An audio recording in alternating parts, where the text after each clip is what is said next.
ତେଣୁ କୋଉଠି ନା କୋଉଠି ଭଣ୍ଡ ଯୋଗୀ ବା ସେ ଯୋଉ ସାରଥୀ ଭଳି ଭଣ୍ଡ ଯୋଗୀ ଯେମିତି ସାରା ଓଡ଼ିଶାକୁ ଭଣ୍ଡାମି ଦେଖାଉଥିଲା, ଇଏ ଗୋଟେ ଅନ୍ୟତମ ସେଇଭଳି ବ୍ୟକ୍ତିତ୍ୱ। ତେଣୁ ତାଙ୍କୁ ତୁରନ୍ତ ଗିରଫ କରିବା ପାଇଁ ଆମେ ରାଜ୍ୟ ସରକାରଙ୍କ ପାଖରେ ମଧ୍ୟ ଦାବି ରଖିବୁ ଏବଂ ବିଧାନସଭାରେ ମଧ୍ୟ ଏ କଥାକୁ ଆଲୋଚନା ପର୍ଯ୍ୟାଲୋଚନା ଚାଲିବ। ଯୋଉମାନେ ଦୋଷୀ ତାଙ୍କ ବିରୁଦ୍ଧରେ ଦୃଢ଼ କାର୍ଯ୍ୟାନୁଷ୍ଠାନ ଯିଏ ଭଣ୍ଡ ନ ହେଇଥିବ, ନିଜକୁ ସାଧୁ କହିକି, ନିଜକୁ ଏକ ଧଳା ପୋଷାକ ପିନ୍ଧି ନିଜକୁ ସାଧୁ କହିକି ଗରିବ ଲୋକମାନଙ୍କର ଜମି ହଡପ କରିବା।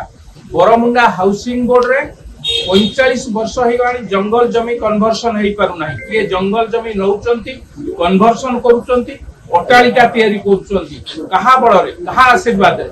ତେଣୁ କୋଉଠି ନା କୋଉଠି ଭଣ୍ଡ ଯୋଗୀ ବା ସେ ଯୋଉ ସାରଥୀ ଭଳି ଭଣ୍ଡ ଯୋଗୀ ଯେମିତି ସାରା ଓଡ଼ିଶାକୁ ଭଣ୍ଡାମି ଦେଖାଉଥିଲା, ଇଏ ଗୋଟେ ଅନ୍ୟତମ ସେଇଭଳି ବ୍ୟକ୍ତିତ୍ୱ। ତେଣୁ ତାଙ୍କୁ ତୁରନ୍ତ ଗିରଫ କରିବା ପାଇଁ ଆମେ ରାଜ୍ୟ ସରକାରଙ୍କ ପାଖରେ ମଧ୍ୟ ଦାବି ରଖିବୁ ଏବଂ ବିଧାନସଭାରେ ମଧ୍ୟ ଏ କଥାକୁ ଆଲୋଚନା ପର୍ଯ୍ୟାଲୋଚନା ଚାଲିବ। ଯୋଉମାନେ ଦୋଷୀ ତାଙ୍କ ବିରୁଦ୍ଧରେ ଦୃଢ଼ କାର୍ଯ୍ୟାନୁଷ୍ଠାନ ଆମେ ନେବେ। କେତେ ଟଙ୍କା ଆସୁଥିଲା ସେଇଟା ତ ଗୋଟେ ସେମାନେ କହୁଛନ୍ତି ଆମେ ମାଗଣାରେ ଇଏ କରୁଛୁ। ଦେଖନ୍ତୁ, CWC ରିପୋର୍ଟ ଅନୁସାରେ କେନ୍ଦ୍ର ସରକାର 12 କୋଟି ଟଙ୍କା, ବିଭିନ୍ନ NGO ଠାରୁ 21 କୋଟି 42 ଲକ୍ଷ ଟଙ୍କା, ବିଦେଶୀ ଅନୁକମ୍ପା 20 କୋଟି ଟଙ୍କା ଏବଂ ପ୍ରତି ବର୍ଷ ରାଜ୍ୟରୁ 5 କୋଟି ଟଙ୍କା ଏବଂ ଚାଉଳ ବାବଦ ପ୍ରତି ବର୍ଷ 22 କୋଟି 50 ଲକ୍ଷ ଟଙ୍କା ଏସବୁ ପଇସା ସେଇଠିକି କିସ୍ ଯାଉଛି। ସବୁଠୁ ବଡ଼ ଦୁର୍ନୀତି ହେଇଛି କିସ୍ରେ। କିସ୍ର ଜମି କେଳଙ୍କାରୀ ଯଦି ବାହାରେ କୋଉଠି ନା କୋଉଠି ରାଜ୍ୟବାସୀ ଆଶ୍ୱସ୍ତି ହେବେ।